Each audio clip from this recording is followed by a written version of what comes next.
welcome to Quilted Cactus. Just wanted to, just kind of my regular craft fair update.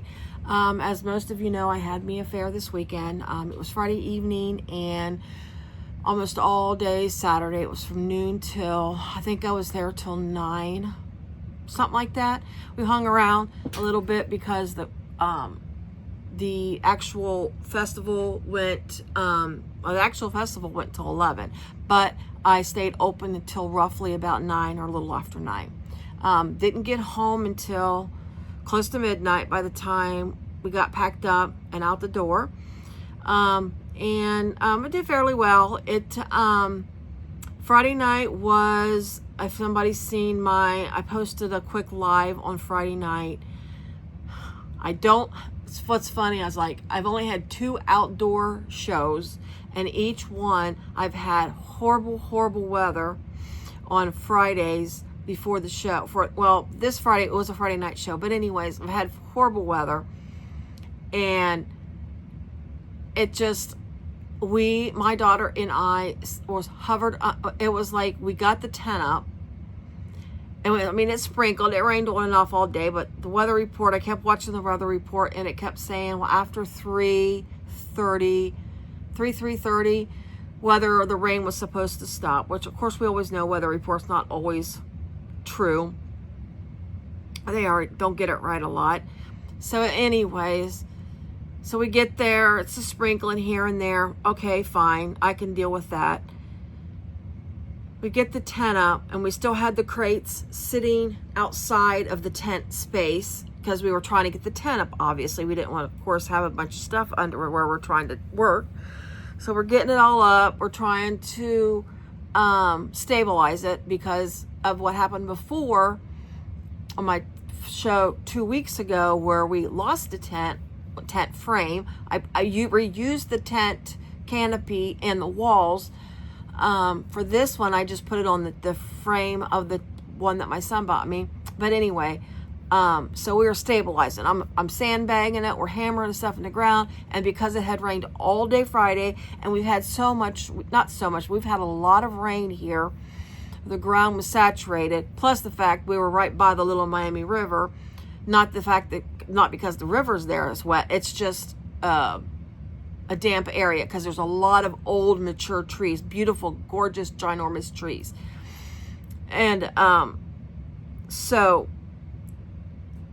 we're hammering them in. They're going right in the ground, which before we couldn't even get them in the ground. So ground was totally different. But anyway, I'm worried, tacking it down, doing all kinds of stuff, getting it all done. And as soon as we start getting that done, it starts raining harder. And I look over, I'm like, we need to get the crates in there. So we start getting the crates, pulling the crates in because it started raining. Not hard, but it started raining. And then we try to get the sides up because we, of course, want to protect what's in there once it starts raining. So we start putting the sides up. And knowing that some of the sides were ripped from my show 2 weeks prior, we were going to tape them. I brought me this white Gorilla Glue tape, duct tape. It was supposed to be some great, fantastic tape. Spent a fortune on it. Anyways, so we get in the tent, and then I realized there's one bucket that's open, and so now we're struggling to get that in. I threw the tarp. We had some cheap dollar store tarp. I just took that, threw it over that for quickly while we were dragging everything in. So we get everything under the tent, get the sides up. I'm want to tape the thing up. Couldn't get the tape to stick because it already rained so much and so hard. The walls were wet, so I couldn't get the tape to stick on the walls. And then my daughter, she's trying to tie the walls of this tent to the frame, and realizing that a lot of our Velcro, that you Velcro the sides to the frame of the walls, were missing. That got ripped off, which I just looked to see how bad it was damaged. I didn't even think before I went there about how to adhere it to the frame. Wasn't even thinking about it. Anyways, so one of the walls didn't have the Velcro, half the sides, so we're zip tying our walls to the frame. Pouring down rain. Like I said, go back to Friday night if you want to. It's awful. I look absolutely horrendous. I've been dumped on with water, and we were hovering on the tent. She's trying to get all this straight out, and water, the tent had water seeping through the seams, so we were actually getting rained on in the tent. I was just laughing. When the night was over with, of course, you're supposed to be set up by a certain time before the show, because the show is supposed to start at 5. And I was thinking, well, there's not even going to be a show. Nobody's going to show up, blah, blah, blah. And all of a sudden, it finally stopped raining, and even looked like the sun was starting to come out. I'm like, oh my gosh, the sun's coming out. It's clearing up finally. And people, I look out, and people, because we're still got our tent zipped shut, everything up, and I'm just thinking I'm not setting up. But then I see people setting up. And then I see people walking around. And I'm like, there's people here. So then I'm rushing to set my tent up Friday night. Scrambling. And I had changed up my tent from the previous show. I bought 2 more grids and got rid of a table. I had a 6-foot and a 4-foot and 2 grids. But I ended up getting 2 more grids and got rid of the 4-foot table. Well, her idea of where to place the grids was different than mine. But she kept saying, well, it's yours, you do what you want. But I knew, she didn't like what I wanted. We were going back and forth. And honest goodness gracious, how we didn't explode Friday night is beyond me. We were going back and forth, trying to figure it out, doing what we want, trying to get it all figured out. It was crazy. Anyways, we got it set up. Actually sold a few things Friday night after all the storms. So I'm like, I felt great because I didn't think I was going to sell a thing Friday night because of the storms, and nobody was going to show up. And whoever showed up, they weren't there to buy anything because it was raining, and they were just walking through the park, because this is set up in a park and in a park in Milford. So we get through Friday night. And then I'm like Saturday worried, that the tent blew over or something happened and all kinds of stuff. Fortunately, there wasn't a tent on either side of me that time, because you had an option of selling on Friday night when you originally signed up. And the person to the one side of me didn't come Friday night. They stayed home. And then on the other side of me, because I called myself, I was in the cul-de-sac of the show. So, and the other person on the other side of me, she was kind of at an angle. So if my tent would have blew, it would have blew either into this big ginormous tree, or if it blew really hard, it would have went into the Little Miami. So it either been in a tree or in the river. So I wasn't worried about hitting anybody. I was just worried about whether it's going to be a tent left or not. And anyways, got there Saturday. Tent was still up. Everything was great. Nothing fell over overnight.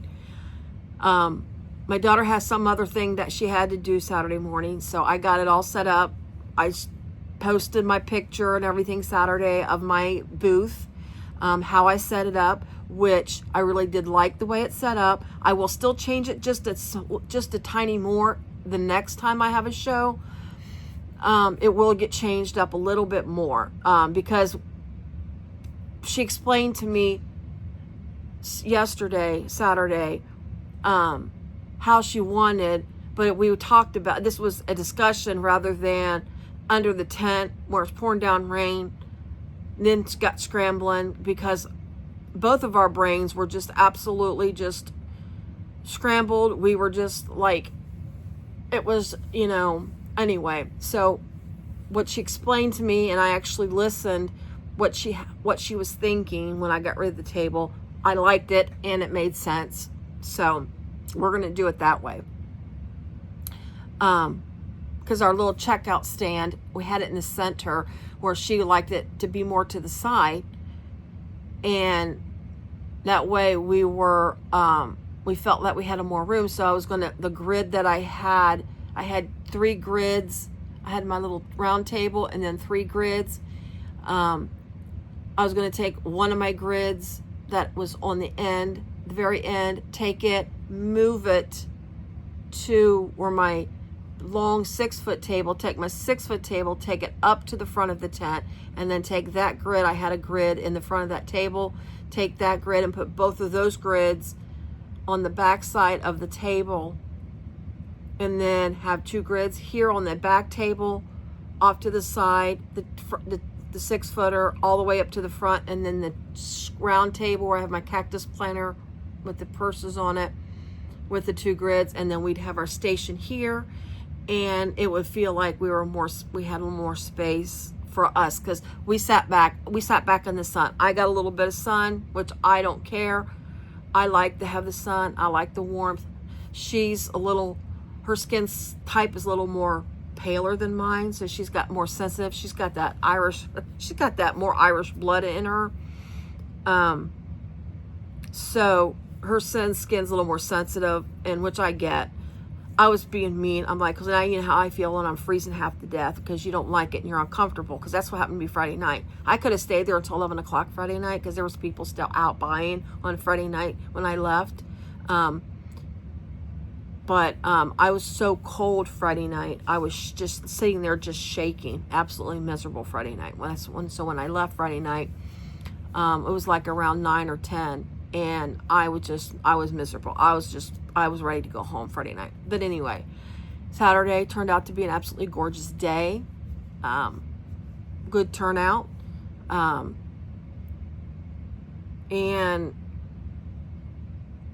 I don't know.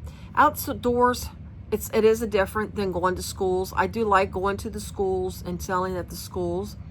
Outdoor ones, I don't know that I'll have as many outdoor ones as I do school ones. This is craft fair, and I do post about my craft fairs because it's new to me. I started my craft fairs last year at Christmas time. It was my very first one I got into. This craft fair that I was just at this weekend was my 4th craft fair, my 2nd outdoor, but my 4th craft fair. So I'm learning and testing the waters on things, because I was, I made like this show. I made those cell phone straps. That was kind of something different that I added to the show to see how well they would be received. They received kind of well. A lot of people still aren't, which when I explained to them what they were, they really liked the idea, but yet, I've got my little crossbody, I'm happy with it. Okay, which I'm not there to, take you away from what you like. But it was just explaining to them. And then the ones that really, thought it was really neat, which I sold some. But like I said, a lot of people aren't even sure what they even were. And which when I was talked about them, I wasn't sure. I knew I had seen Lynn's make one on one of her videos, but I wasn't sure about them. And then someone talked to me about them at another show, and that's why I thought, well, let me try them, see, the cost to make them. I think the biggest cost to make those is the actual strap themselves, because depending on what kind of strap you want to use, like mine, this is a more expensive strap. It's a very nice strap, but it's more expensive. I got this actually from Sally Tomato, is where this strap came from. And some of them that I had in the show, I had bought some really neat ones, but I got them at Hobby Lobby. They were a little cheaper. So, different, it just depended. Again, that was the biggest expense. So that's why I thought I'd experiment with that and see how that worked. In the show before, I think I had made 5 Philippas. And those are well received. That's a Shambhala bag. And then I also, for that show, I had made like 5 of Shambhala's, they're her Pretty Ladies, but it was her color blocking option that she came out with. Those, people like them, but I only sold 1 of those, and that was in the show 2 weeks ago, and I've not sold any more of those. And they're a really neat bag, and I did I don't know, maybe it's the color choices, I'm not sure. People just did not draw themselves to those bags at all in this show. So it could be color choices, I don't know. But again, I talk about this because anybody who's wanting to do craft shows I would hope my experience would help them in deciding whether they want to do craft shows or whether what they might want to do, what they might not want to do. So outdoor shows, honestly, if you are wanting to get into craft shows, I honestly would look for a local school, high school, to see what they have. I would not, honestly, I'm not telling you what to do, because some people can go to an outdoor show and that's all they have, but some people can go to outdoor show and just sell the heck out of their stuff. But if you're wondering and you're worried about getting started, especially if you don't have a ton to get started with, I need to adjust my bench here. If you don't have a lot and you want to just experiment, I would honestly look for a local high school. The ones that I've been doing, they're sponsored by the high school band. Typically at a high school, we did have helpers last night too. The Chamber of Commerce had some school kids helping, which was fantastic. Those kids were just awesome. High school, they have the one I went to, the first one, West Claremont. It was a band. In the band, I think it was actually a lot of the high schoolers too, but I think it was, of course, their band. It was sponsored band. And the kids that were helping, they'd help you get your stuff in. If you needed help, carrying things in, they were right there for you. So, look local. I would definitely look local, see what the schools have. They're the ones that aren't as expensive to sign up for. Outdoor, for some reason, tend to be a little more expensive, also depending on where you're going to be at. Outdoor, you really should, especially in the summertime, invest in a tent. Well, you really should, because you're going to, especially if it's overnight, you need to protect your stuff. So outdoor, you got to invest in a tent. You got to worry, about weather. So high schools are safer as far as that's concerned. And typically it's a one-day thing. You don't really get multi-day things with in your schools. It's usually just a Saturday. Obviously, they're not going to have it on a Friday. And most high schools aren't going to do anything on a Sunday as well. So it's a good experience to get started in a high school. You may or may not sell a lot, especially in your first show, so don't expect a huge showing. My first show, I didn't do bad. I was very well pleased with my first show at West Claremont. It's a very large school. It's West Claremont High School. It's in Claremont County. Because West Claremont. But anyways, you don't know what West Claremont is. But anyways, and they had a huge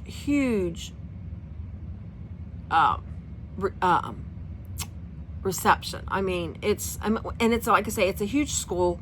It's a school. It's actually a school. There was 2 high schools. They combined down into one, and it made it. This school is, when I seen it, because I hadn't been in the area for so long, when I seen that school, I just was amazed on how large it was, because one of the schools that they got rid of, in essence, was a school that my husband graduated from.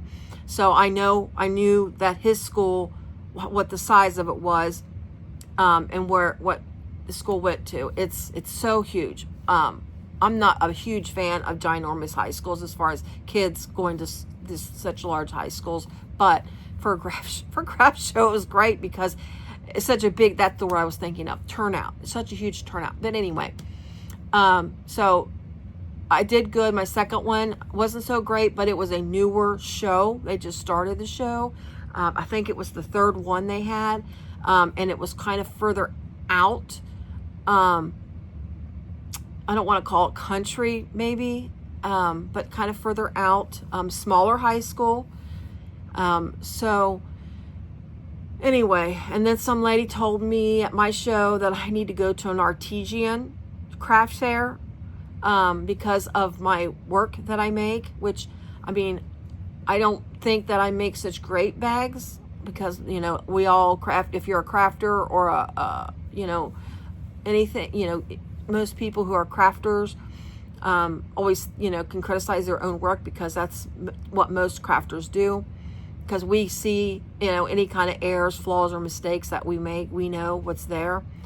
But artesian craft fairs, they're very expensive to get into, and they're very select.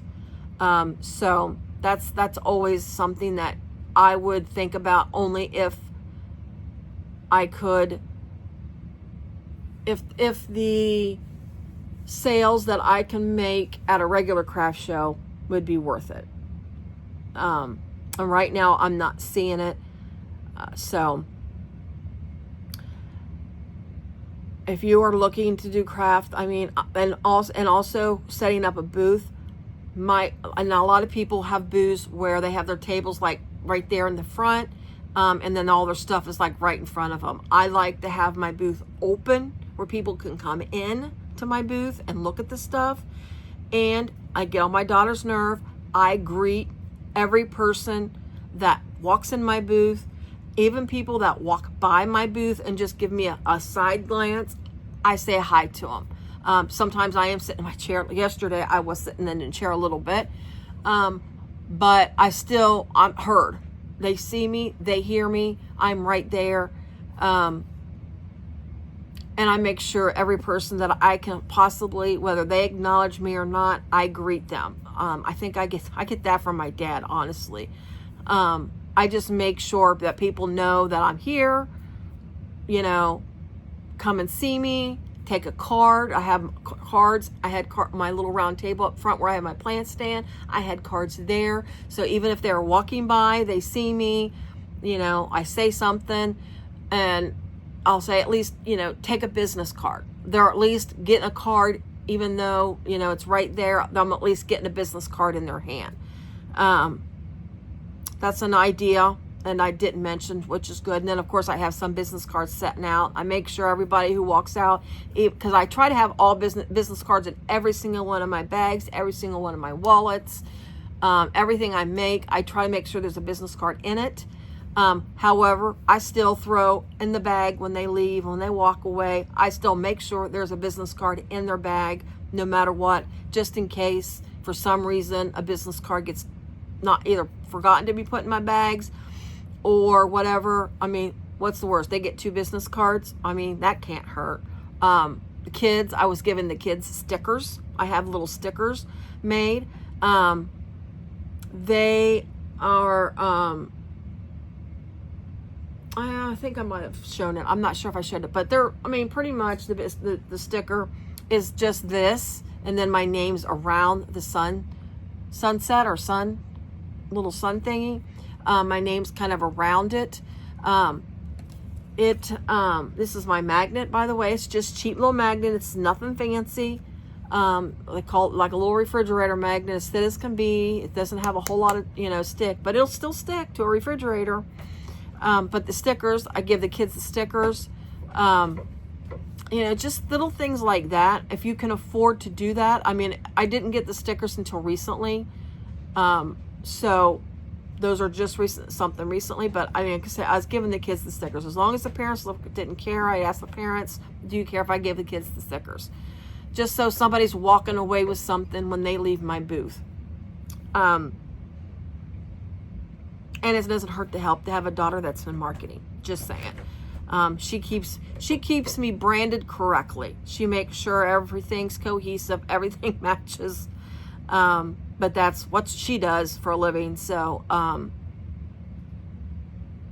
she keeps me straight sometimes.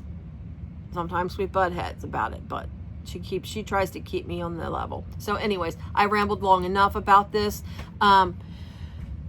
Again, I kind of wanted to talk about the show. I didn't do too bad. I didn't do too great either. So I take what I should get. I don't. Yeah, sometimes I get sad or weepy or whiny. Okay, if you ask my family, whiny. That I didn't do as well as I thought I should do. But I also know deep down that I do what I should be doing. If I'm not going to complain, so much that, you know, I didn't do, you know, if I didn't do what I thought I should have done. But it also makes you kind of think of where should you put your investment, because like I say, I've invested a lot of money into my grid walls. The table that I'm using is my daughter's table. She uses, it's actually her table. Her 6-foot table is for her Christmas village that she sets up. She lets me use that table. Yes, she has a Christmas village that's on a 6-foot table. That's her passion, is she loves her Christmas village. But so, you know, the cost and getting set up, so you have to think about that when you do a craft show. You obviously don't want to start out with anything major. I mean, honestly, if you want to just start out, just get at the table. If you don't already have a table, because when my first show, I didn't have a table. I used her 6-foot table. She had a 4-foot table that actually sags and just a tiny, that's why we got rid of it. Instead of buying another table, we wanted grids to hang the purses on. If we were going to invest, we wanted to be in grid walls. So I went ahead and bought additional grid walls this time. But we used her tables on the first show. It was her tables. She had grid cubes that she had stored because she does paper crafting. We tore down, I mean, literally this child, she's not a child, she tore down all of her grid. This is for the first show. Tore down all of her, took all of her paper out. Of course, she kept them organized, but tore down those, it's those wire grids, and tore all that down, and then we restructured them. So in the first show, I wasn't out the money that, you know, to try. So it's always something that if you can do a craft show, you can just find something around the house that you can probably use. Some of it maybe a little work. Of course, she had to put them back together, get all of her paper put back in, which of course was a lot of time and effort of her part. But I'm rambling, and I said I was going to stop. So I am going to stop. Think about it. If you want, go back in my video from Saturday, the 31st. That is me showing I do a walkthrough my booth to show you how my booth is set up. Again, I will be moving the 2 grid walls, the one in front of the table and the grid wall in the back, the 3rd grid wall that's in the back of the booth. Those will be moved to behind the table in my fall show. I will be back at Benton Farms in the fall. So I will move those grids a little bit. I don't know that I'm going to do any more. Actually, I don't know if I'm going to do any more shows, craft shows through the summer. I know there's no outdoor shows, and I don't have any scheduled unless something comes up. And I see it, it's a good opportunity where I'm not having to take off work for it, because I've been taking off like the work off on the Thursday and or Friday. Well, also definitely Friday, but sometimes on a Thursday before to make sure I'm ready to go. So that's a lot of time off work that I have to take to do this. And I really don't have the time. My boss is completely understanding about it. She knows this is a passion of mine that I absolutely love and enjoy. And she's very supportive of that. But, you know, I still have obligations at work that I need to do. So, this summer, I'm going to wait unless something pops up, probably at a high school or whatnot. And then a high school or church, there are some churches that have invited me. So I'm thinking about that. I'm not sure. But next big show will be at Benton Farms in September. It's the weekend after Labor Day weekend, I believe. 15th, 16th, something like that. It's a Saturday and a Sunday. And I want to say 15th, 16th, 14th, 15th, something like that. I will post it, of course, before all of that when we get closer to it. September's a long time away. Summer just started. I don't want to rush through the warm weather. Well, we're not having great warm weather. I mean, it's been sunny and nice yesterday and today. Been a beautiful 2 days, gorgeous days after that horrible rain Friday night. Just still not our typical weather on the first week of June. Last day of May and the first day of June. Well, they've been sunny and great. not exactly warm. So, unless you're in the sun. So anyways, I'm going to end it there for sure, 100%. Guys, thank you so much for watching. If you've tuned in, based on my content, you know what I've saying by finding me, I appreciate you watching. If you want to, if you're not a subscriber, please, if you can, go ahead and subscribe. I've got some stuff coming back. Since I'm done with some craft fairs, I'm going to get back on trying to work on my ragdoll tutorial tomorrow night when I get off work. Hopefully, if I can get it done early enough, I can get it posted for tomorrow. I'm still going on my 60 to 60, trying to get my content out every day. Some days today, I'm not going to lie, today was a struggle by getting home so late at night, last night, getting up for church this morning, coming home. I still had to go to the grocery store. I had to eat something, and then I conked out. So this is being recorded at 8 o'clock at night. That's why it's being posted late at night. But anyway, but I'm still trudging on. I'll be 60 June 10th, a little over a week away. So then I'll probably take off the rest of that week. Because that week's VBS at church. So once I post on my birthday on June 10th, I will post again the rest of that week because I'll be busy at church. But anyway, thank you so much for watching. I greatly appreciate it. If you like this video, please give me a like. I would appreciate it. It helps the channel out. And turn on your notification bells to continue, if you want to continue listening to me on my rambling sometimes, or whatever I'm going to post for my 60 to 60. It is what it is, and I greatly appreciate everybody who watches. I really, really do. You all have a great day, and I'll talk to you tomorrow. Bye.